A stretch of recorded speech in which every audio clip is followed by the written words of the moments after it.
Welcome to the Craftsman Online Podcast, the only 5-star rated Masonic podcast endorsed by the Grand Lodge of New York. Any opinions, thoughts, or viewpoints shared during this program are that of the individual and do not reflect the official position of any Grand Lodge, appendant, or concordant body from which that member may hail. I'm your host, Brother Michael Arce, co-founder of CraftsmanOnline.com. We're going to be talking Texas Freemasonry on this episode as we welcome in Brother Chris Adams, who's the past master of North Houston Morning Lodge, number 1360, and Conroe Lodge 748 from the Grand Lodge of Texas. Welcome to the podcast, my brother. Thank you. I'm happy to be here. What's cool is I before we get into the episode, I wanted to talk about how we met. And we were just kind of catching up a little bit. We started Craftsman Online about 3 years ago as an idea for New York Freemasons to connect, but I knew once you put something out there on the internets, it was going to be reaching all across the country. So to get a message from you, how did you find us in Texas? Well, I was driving from one place of work to another, and just going through YouTube, and I put up Freemasonry in the search bar, and pop up, there you are. And so I'm usually pretty open to listening to stuff and seeing, because I'm just driving and going from one prison to another because I'm a mental health counselor. And so, I listened to an episode and I thought, hey, this is really good.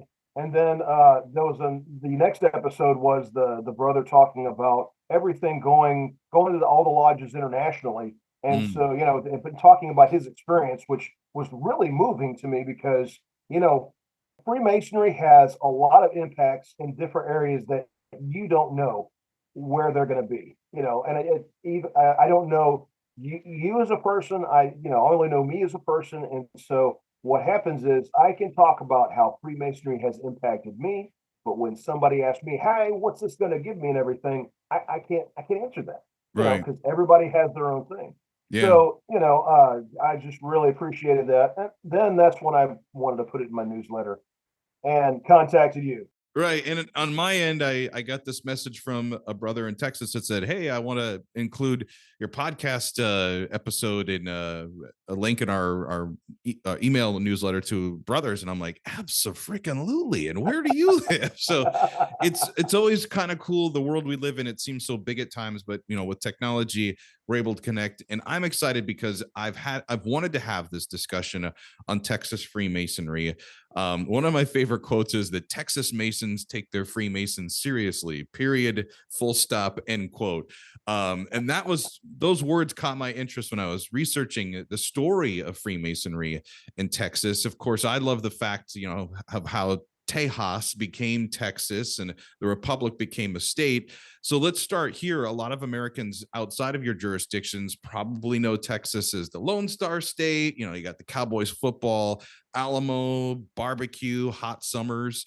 When you talk with Freemasons outside of the state of Texas, how do you explain Texas Freemasonry? I explain it that it's very active, with a lot of people that get involved, and they don't half-heart it. They put all of their active interest into it. And what happens is you get some people who are very, very passionate.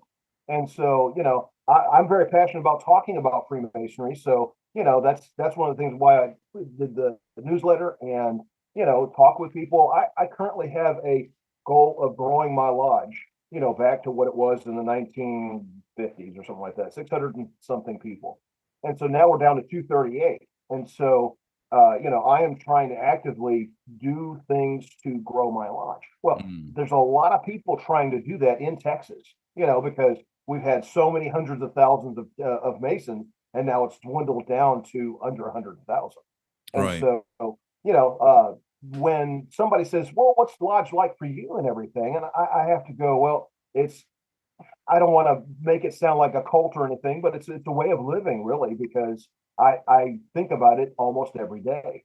There's brothers that come out and say, hey, I appreciate you. If you need anything, call me. It's not just going up to lodge and, seeing what's happening and everything. It's,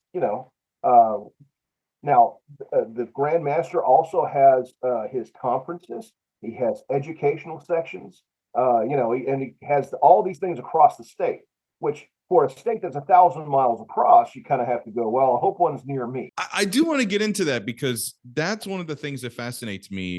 In New York State, we have a pretty diverse space. You have New York City, and then you have all the way out to Western New York, which is Buffalo, which is basically either Canada or Ohio or a collection of both. All the way from the south part, New York City, all the way up to Canada, but nothing as far as geographically as Texas. Currently, I live in DC, the nation's capital. So you got about a 6-7 mile radius for a city. We're all kind of packed into this little place.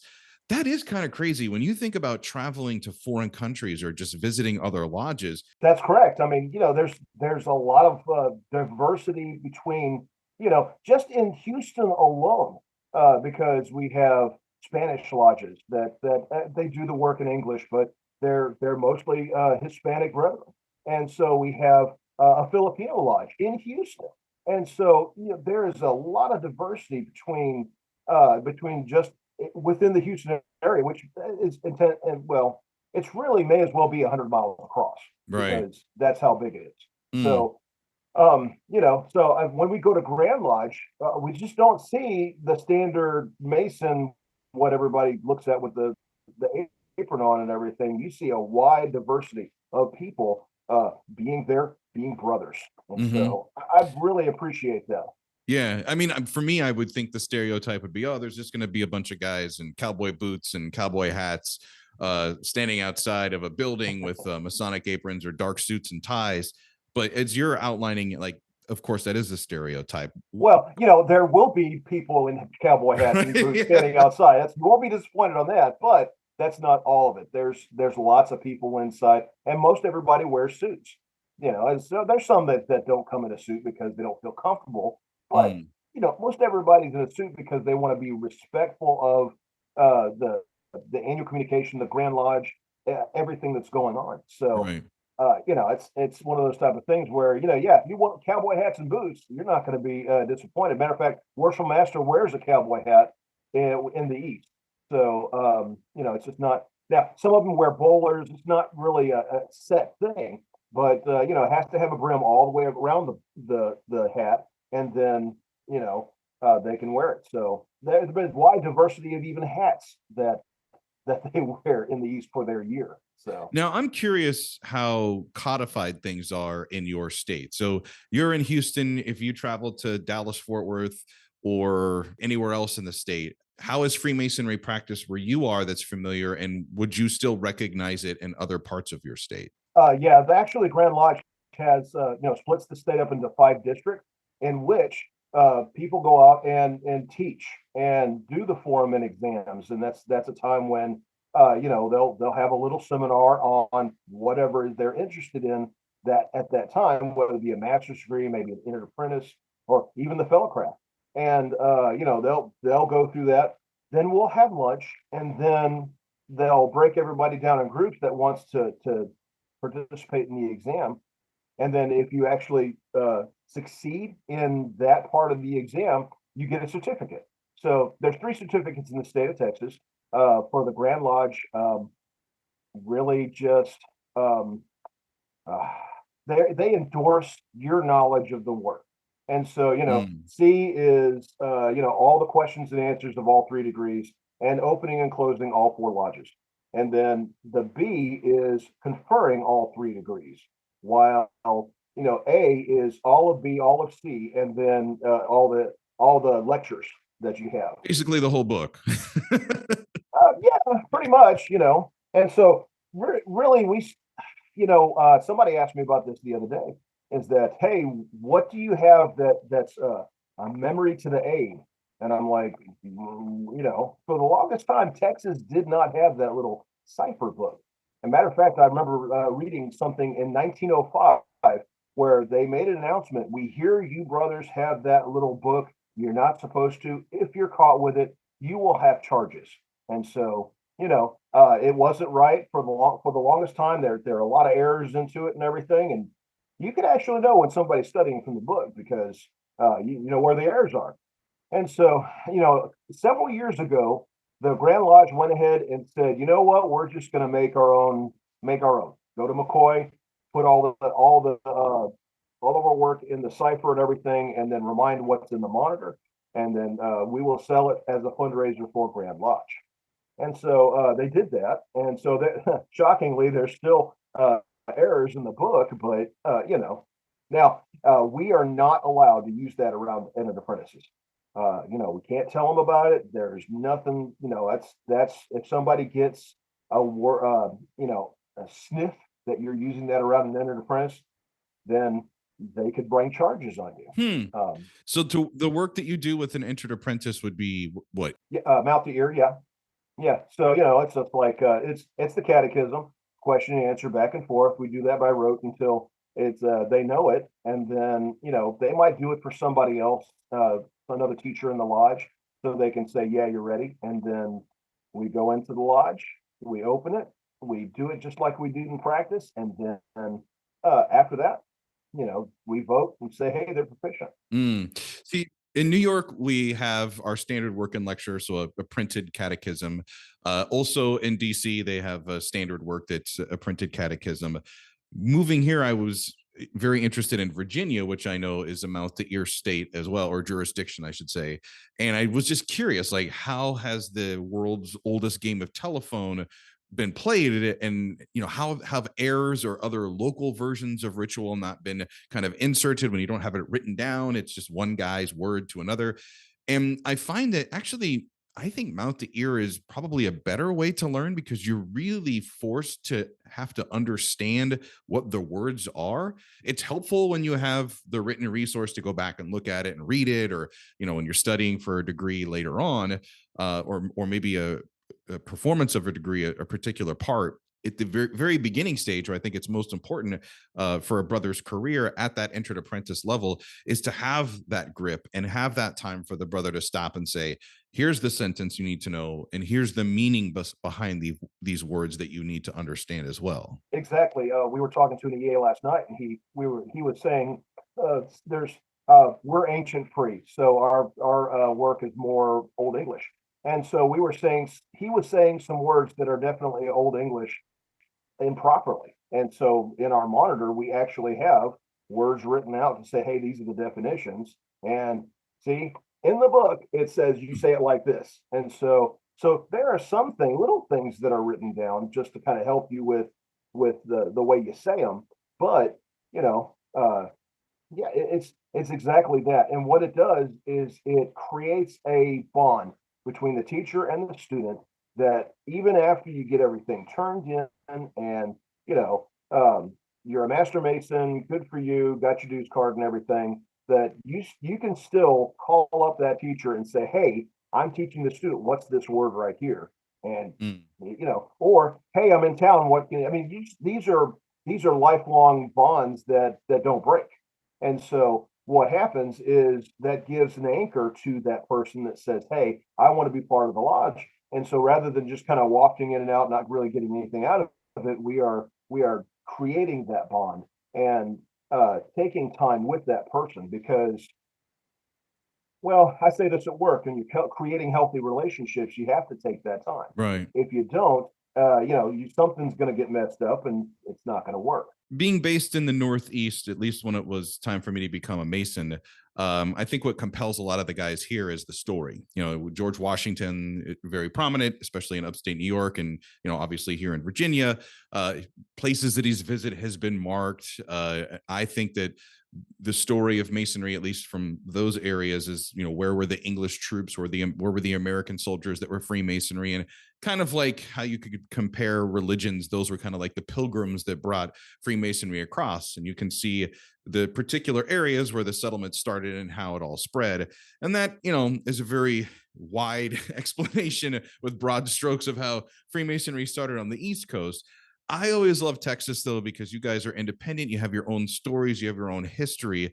So what's that short story of Freemasonry in Texas? How did it get started? Where did it come from? Well, it came from several different places. Sam Houston was the person that we look to as the general, the revolutionary general, and he was a Mason. There were lots of other Texas heroes that we know, and we don't know their names, that were Masons. At the Alamo, where there's a place that is not rebuilt, but above there is the place where they say this is the lodge room where they met. And you can't go up there because it's gone. But at the same time, they know where the lodge room was at the Alamo that they did work. You know, Hmm.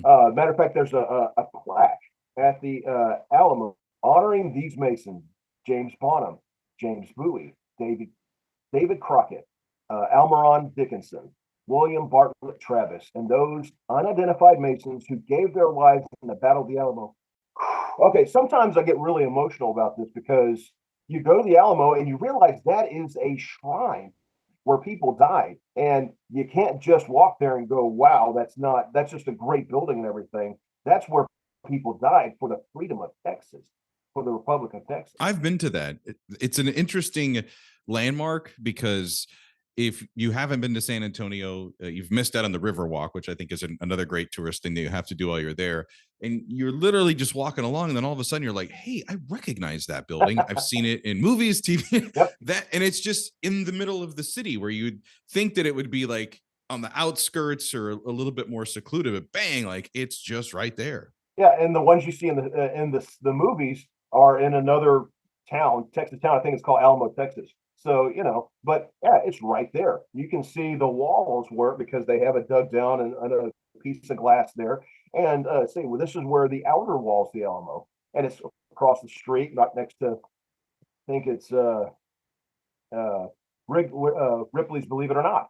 Where you go in there and go, oh, that's all this stuff and everything. So Yeah, it was just amazing to see that very important and significant piece of history, and then a whole town that's literally right, just sprouted just up around around it. it as Yeah. close as it get. Crazy, absolutely crazy.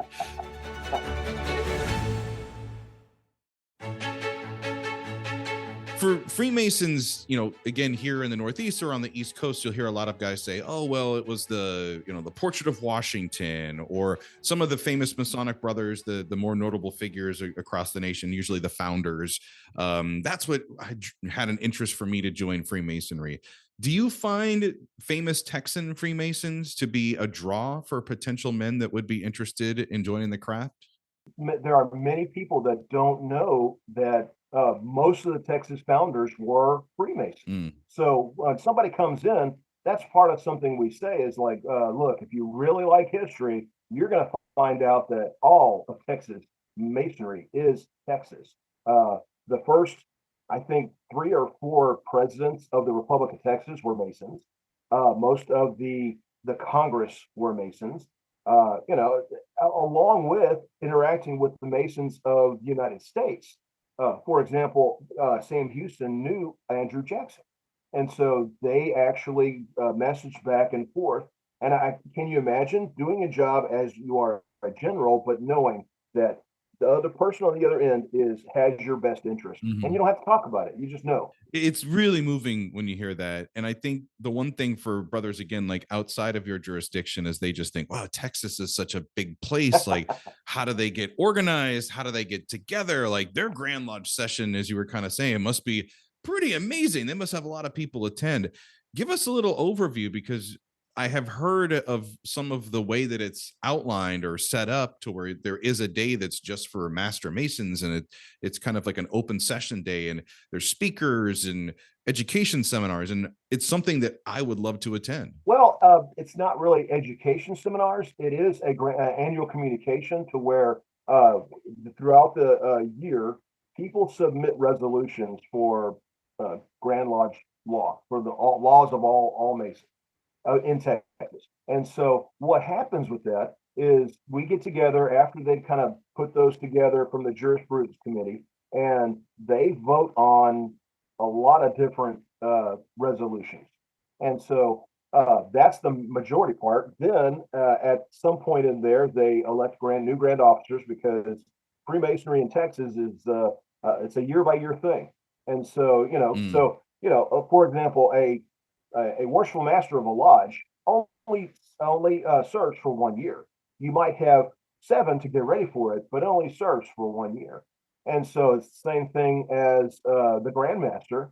He has 7, 8, maybe 12 years to get ready for it, and then the hard thing about traveling in Texas, because it's so big, that you got to have some pocketbooks just to get out there and travel and visit lodges. While I've heard, like lodges in Montana, so since there are so few, they're you might run into a Grand Lodge officer or the Grand Master in a meeting. But there was time, I think it was a couple of years ago, that the Grand Master just walked in. And so it was like, hi, my name is this. And it's kind of like, oh, hi.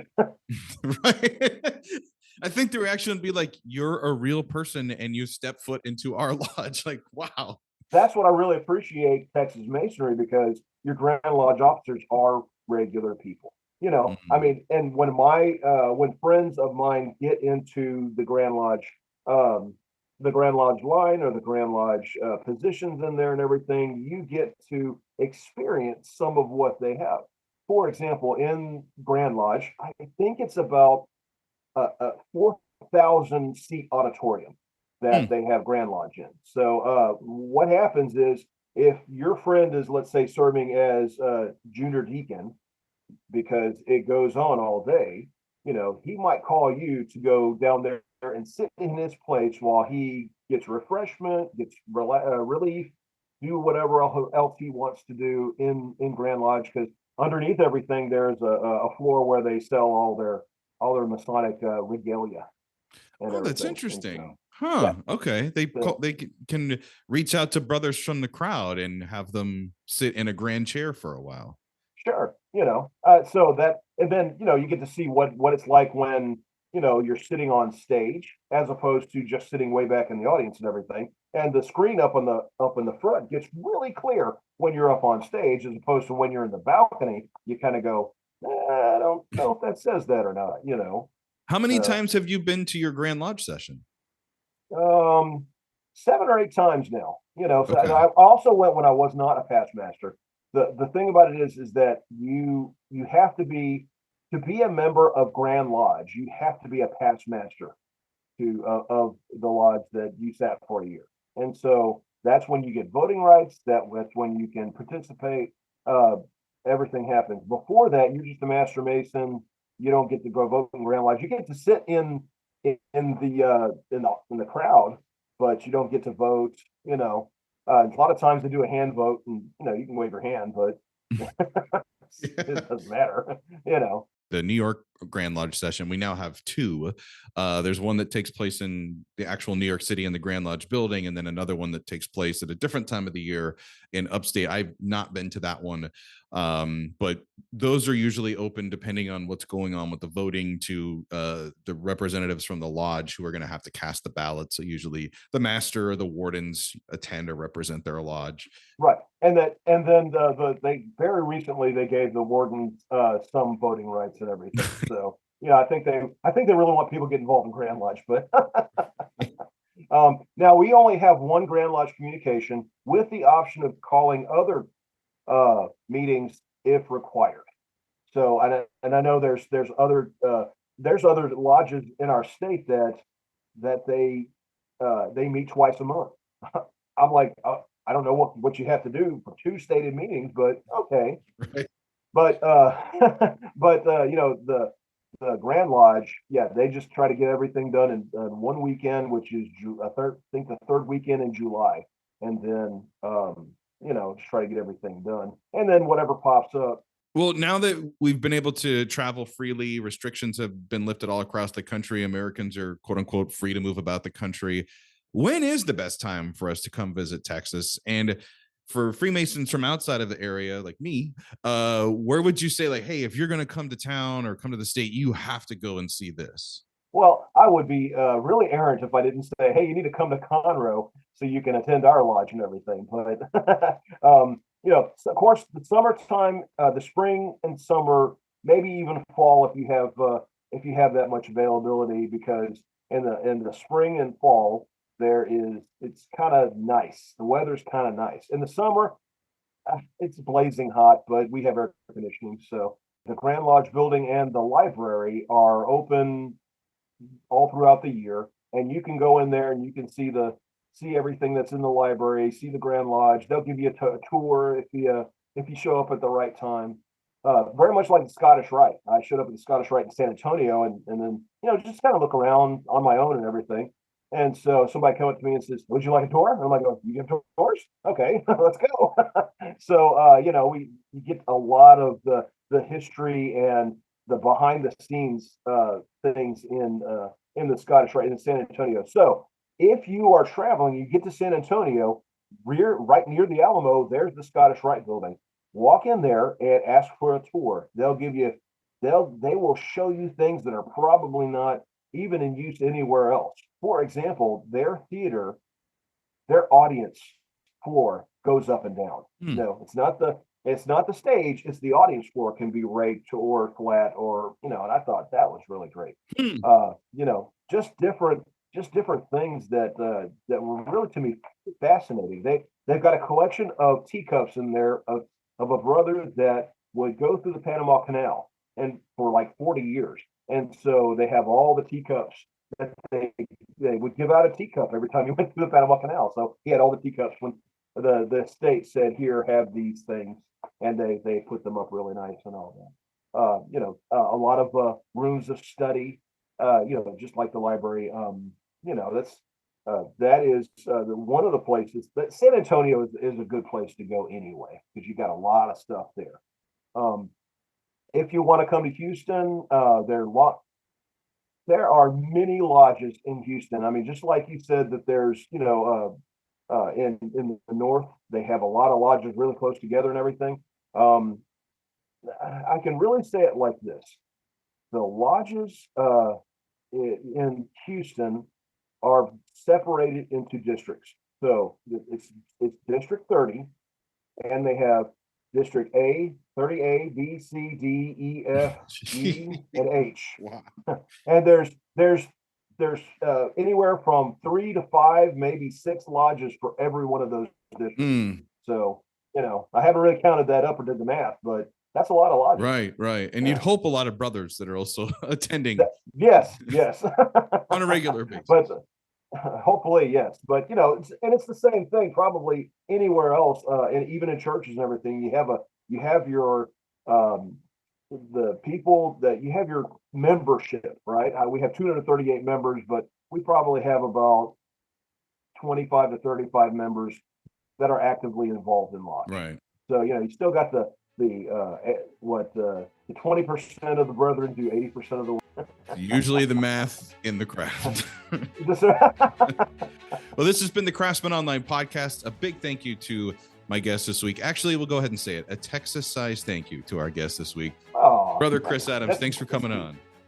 Thank you, brother. And anytime you want to talk about Freemasonry, I'm up for it. And if anybody out there finds himself in Conroe, Texas, give us a call on the thing. I will get it to my email, and I will give you a call back, and we'll talk about Masonry. If you've enjoyed this episode and you want to hear more, you can tell Siri or Alexa to play the Craftsman Online Podcast. We are available on all streaming platforms with new episodes every Monday morning. Until next time, let peace and harmony prevail.